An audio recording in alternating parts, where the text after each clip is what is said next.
Okay, so the most fundamental thing here we'll be talking about is something will translate and rotate. That's how everything is about. You're using some controller motors to basically make things move. So we'll talk about coordinate frames, which will help us to keep track of all this.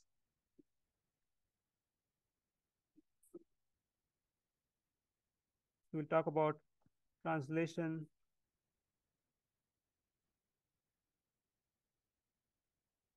and rotation.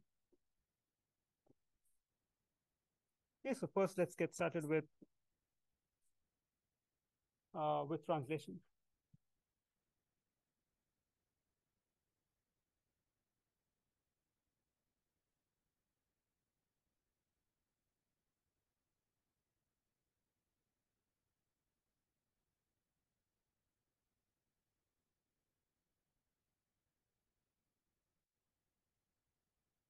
Okay, so first we have a frame, which is, and you hear the term frame a lot of times from me. This is a frame which I would say is fixed to the earth. It doesn't move. It's fixed. Okay, everything will be described with respect to this frame. It's the global frame. And then what we'll do is when something is moving, an object, a robot, it will have its own frame, and that frame will either translate or rotate. So this part is only about translation. So let's say that there's a frame which translated and moved right here.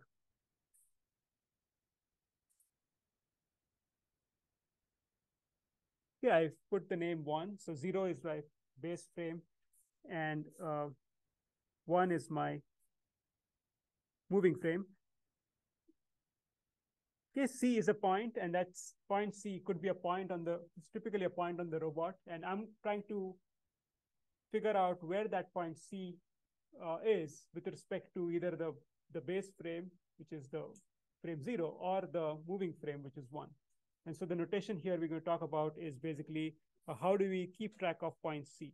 So one way of keeping track of point C is in the base frame. So I put 0. And it has its own x and y coordinate. And that x coordinate is with respect to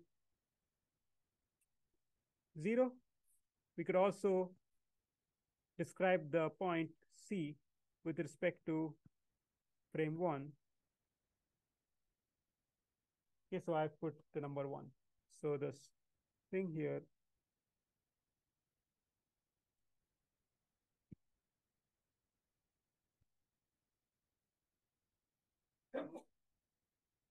this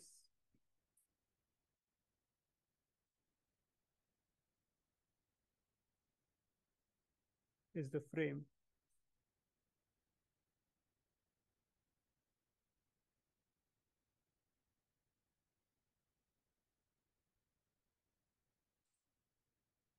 Okay.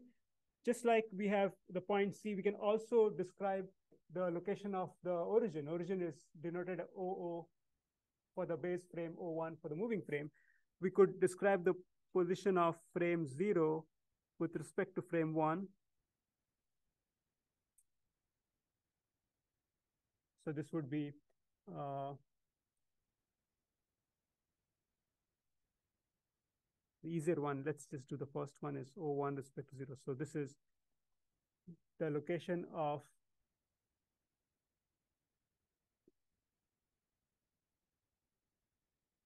what? Let me just do it this way. I should show it here. My bad.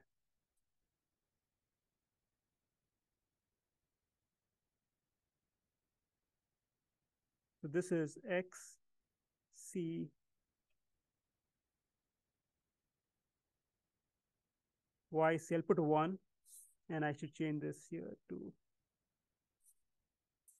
XC1, YC1. So now it's clear. And then we'll show the same thing in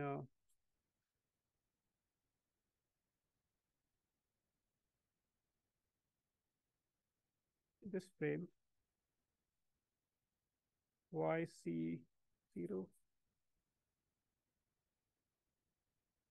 XC0. So this will be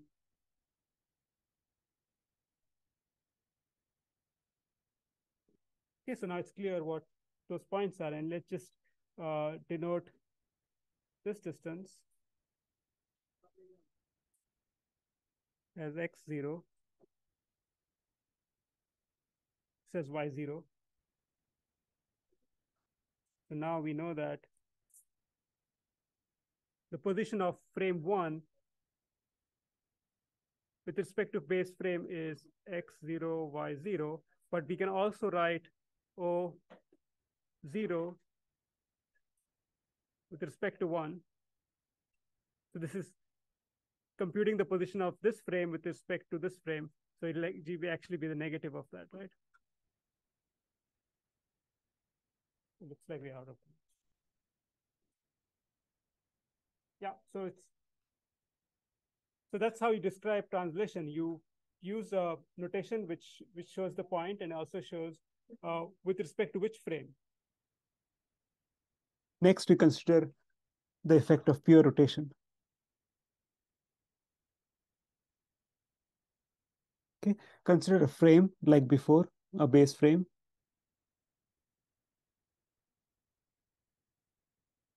Okay, this has coordinates OO, XO, YO. And now we take and rotate this frame by an angle theta. So here is my new frame.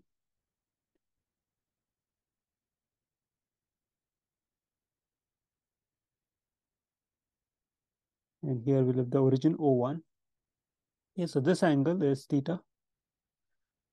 And what I want to do is I want to consider a point C. Okay, this has coordinates of xc0, yc0.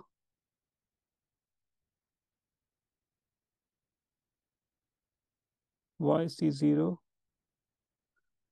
with respect to the base frame O.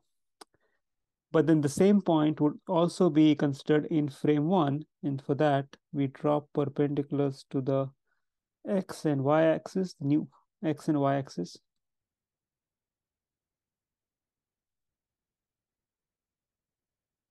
So we have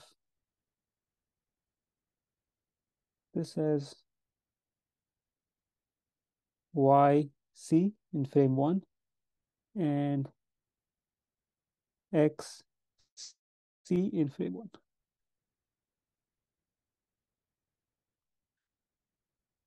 Okay, so with that, we can start trying to relate the coordinates of C between the two frames. Okay, this is going to be theta, and so it's not very hard to see by using basic trig. We can write the coordinates of xc0, so this distance, using xc1 and yc1. So it's going to be, so we need to find a relation between xc0, xc1, yc1. So here's how we do it. If you drop the perpendicular from xc1, then this distance is going to be xc1 cosine of theta. But then this, since this is yc1, this part will be yc1 sine of theta.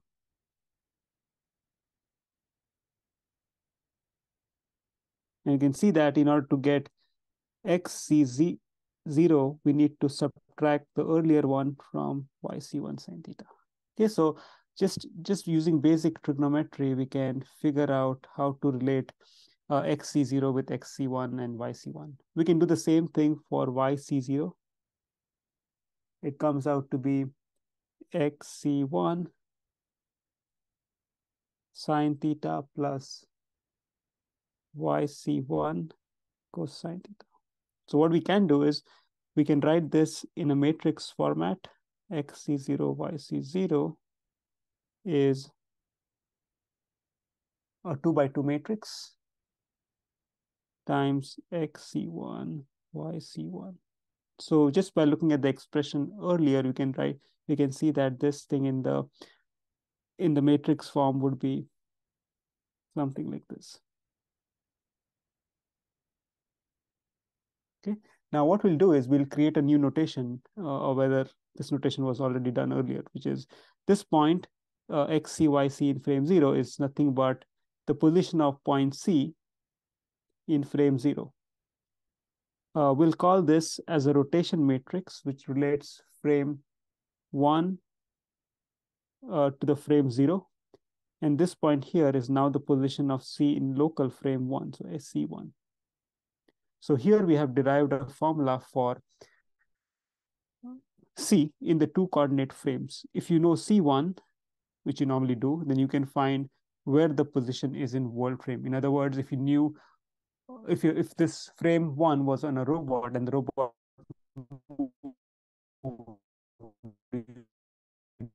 know how the frame moves oriented in the world frame, something which you need to keep track of in order to do useful control. Now you can also do this, which is we can figure out what C1 is by inverting R10.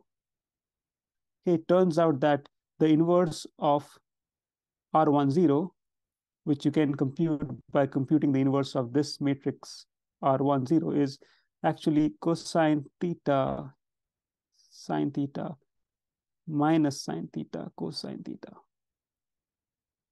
So you can recognize this to be the transpose of the earlier matrix. So it's R10 transpose. Okay.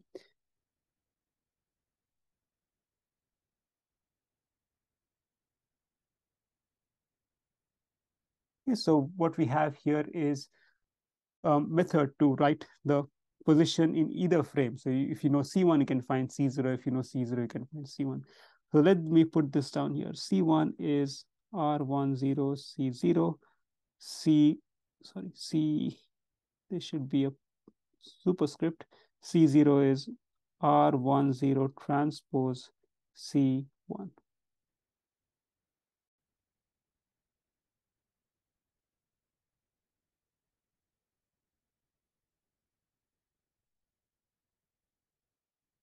So by doing all this, what we have effectively done is we have figured out how to relate C in base and the rotated frame using this R matrix.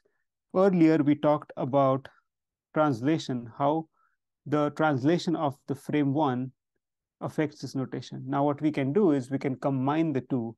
What is the effect of translation and rotation? So what I'm going to do is I'm going to redraw this figure, but add both the translation as well as rotation into the figure. So 1.3 combined rotation and translation. Okay, so let's draw frame 1.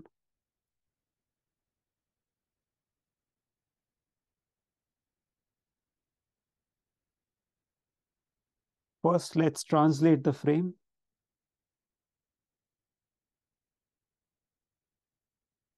And then rotate the frame.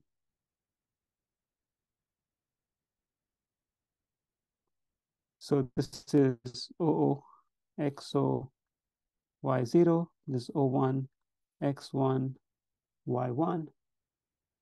Or rather, let me put the prime there to its intermediate rotation.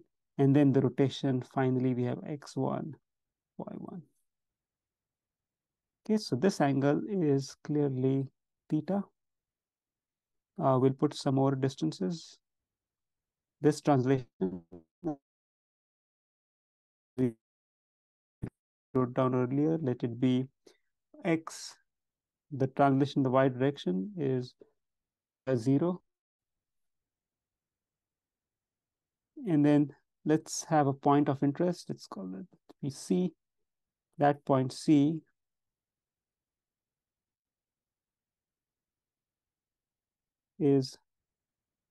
has a distance is at a distance of XC1 and YC1 from the local frame 1. Okay, so this is a caricature. First, it goes from first translates and rotate.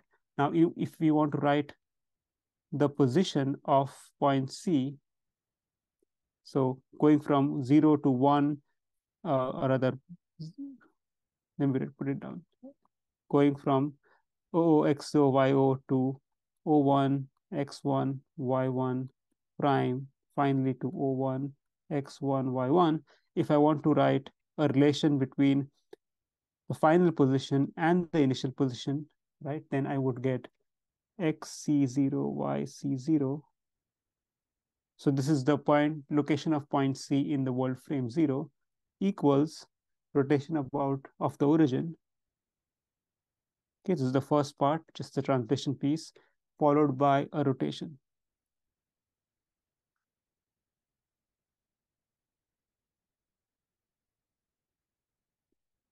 And then we have XC1, YC1.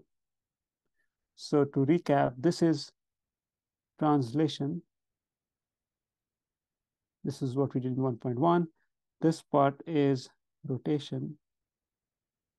This is what we did 1.2. And what we're trying to do in this section 1.3 is trans plus rotate, translation plus rotation.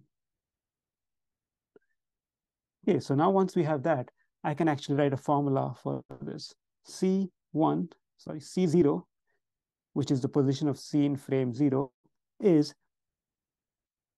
O10. So this is the translation of the origin of the moving frame 1 plus R10 C1. So this is our formula which we are eventually were after, the generic translation and rotation. Okay. Okay, now what we did was we talked just about one single translation, but when we will be doing anything in this course, robotics, we would see that the frame would go through multiple translation and multiple rotations. And so then the question is, how do you, what can we do with finding the positions of the point of interest in this different frames? So we'll just extend this framework to n frames. Okay, and that's where we'll have something called homogeneous transformation. So let's do, let's talk about multiple. 1.4 is multiple successive translations and rotations. Okay, so here's how we do it. So let's assume that there's a frame OOXOY0. This moves to O1XY1, R10C1. Now let's see that this frame O1X1Y1 goes through a translation rotation to O2X2Y2. So we have C1 equals O21 plus R21C2. Notice how I wrote the expression. It's the relation between 1 and 2. There won't be any zeros coming. There's no zero frame coming here. So if this is 1, this is 2, we can substitute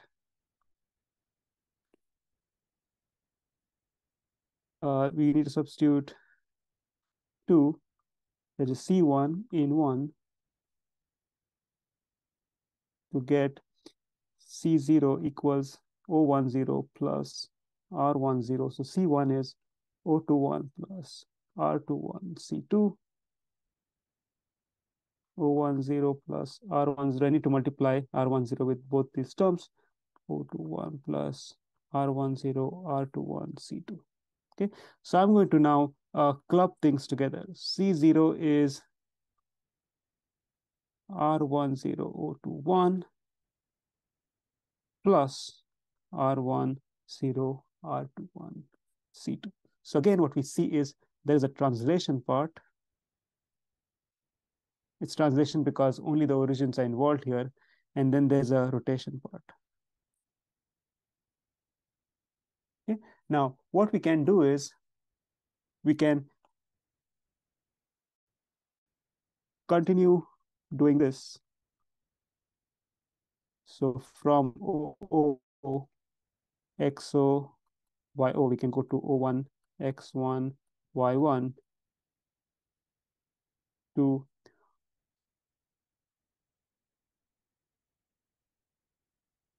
O2, X2, Y2, and just keep doing that till we reach ON, XN, YN. So if you do this successively, you'll get a formula for C0, and it looks something like this.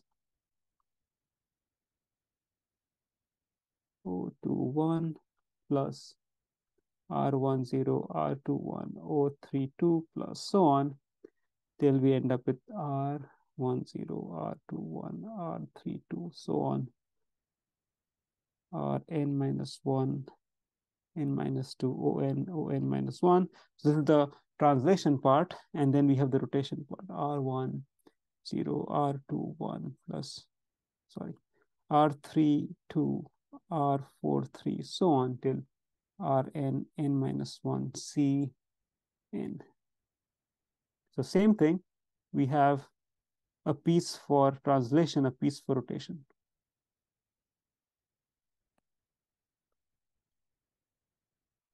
Translation.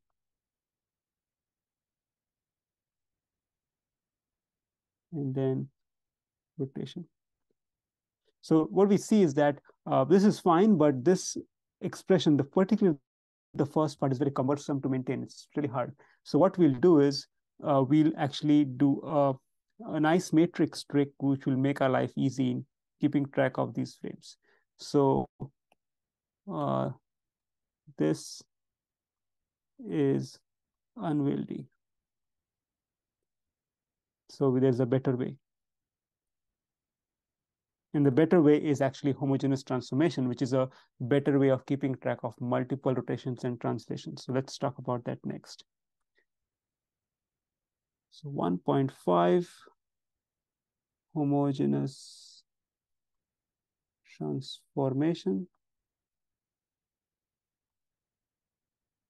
Better way to keep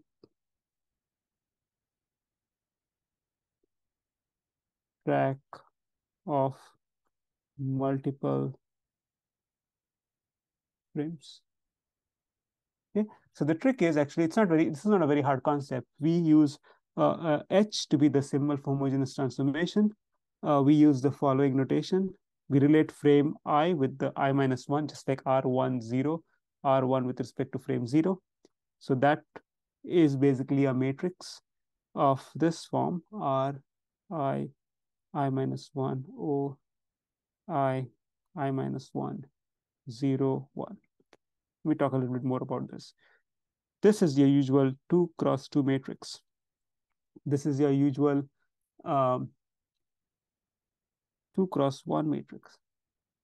And this is going to be a matrix of 0, 1 cross 2. So you'll have 2 zeros, it is 1 row, 2 columns, and this will be 1 cross 1. So this whole homogeneous matrix is 3 cross 3. Okay. Now we also have a notation for C. We had a small c, which was the coordinates, x and y coordinates of the point C. I'll create a notation. I'll call this capital C1. It will be the small case C and just 1. This is just the 1, number 1. 1, okay, just 1. Okay, and this is just done so that we can make this multiplication make sense. So this is going to be 2 cross 1, this is 1 cross 1. So this C, capital C, is 3 cross 1. So, okay, so the way I'll be using this homogeneous transformation is I will say that C I minus 1 is HI minus 1 CI. Okay, so what we have here in this expression is a 3 cross 1. So it's 3 cross 1. This is 3 cross 1. And this HI is going to be 3 cross 3. So this multiplication makes sense. Okay, so let me expand this out a little bit. So this is going to be small c I minus 1, 1 equals R I minus 1, O I minus 1, 0, 1. and then CI1. Okay, I just wrote down it in the form which can help me make the calculation. So now if I want to find or expand out the right-hand side, sorry, this is, yeah, this is right. So if I want to expand this out, I just do a usual multiplication like I would do with matrices. I take Ri minus I minus 1, multiply with Ci, and then this will be plus OI I minus 1. This C times this, OI times 1. I can do the same thing with the second row of this. 0 times Ci is 0. 1 times 1 is 1. And so what I get is Rii minus 1 Ci plus OI. So this is two expressions. The first expression is the first row, Ci minus 1 is this, and then 1 equals 1. So 1 equals 1 is true. So what about the first line, this one? This is basically Ci minus 1 equals Rii minus 1 Ci plus OI I minus 1. So example, if you put I equals 0, we get C0 equals R10 C1 plus. So you see that we've recovered the translation plus rotation from frame 0 to frame 1. Similarly, if you put I equals 1, we have C1 equals R21 C2 plus O21. This is O1 X1 Y1 to O2 X2 Y2. And so what we can do is we can now write the relation between C0 and Cn by using this notation.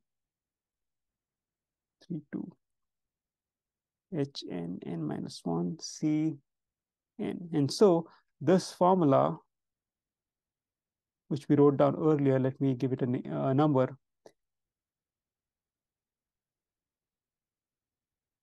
On the previous page. So this is this formula, which is kind of unwieldy. We call that 3.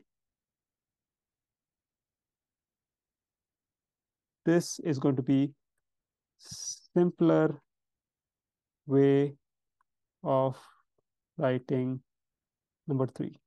Okay, you only need to populate H, which is a 3 cross 3 matrix. As you can see, it comes from here. Once you have it, you just do the multiplication with all the H's together, and you'll get the position of point C in frame 0 with respect to the position of point C in frame 1. Now you could check this by putting n equals 1 and seeing if the answers match with what I did earlier.